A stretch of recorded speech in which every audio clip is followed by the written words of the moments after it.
About 2 weeks ago, I was on a plane in Minneapolis that touched down a bit later than scheduled. As soon as that seatbelt light turned off, a line of anxious passengers with tight, some impossible connections smashed into the center aisle.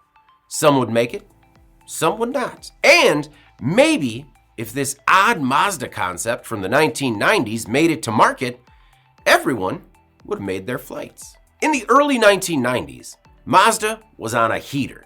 The company's new MX-5 Roadster was in high demand, and in 1991, they became the first Japanese automaker to win the 24 Hours of Le Mans. Mazda was at the forefront of innovations like the rotary engine, including one that was even hydrogen-powered, according to the company.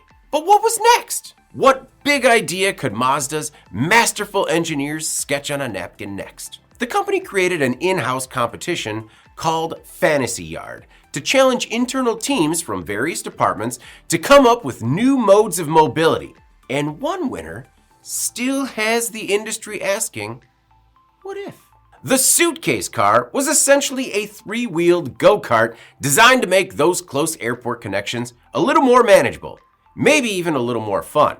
Created by 7 Mazda engineers from the Manual Transmission Testing and Research Unit, the idea received a small budget to create a physical prototype.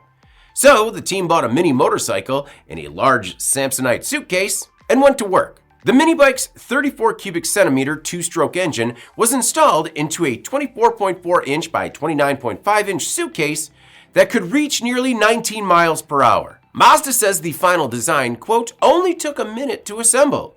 The user would swivel the front wheel into the upright position through a removable section of the case, insert the rear wheels, and attach the seat above the rear axle. However, weighing 70.5 pounds, it wasn't the easiest bag to move around.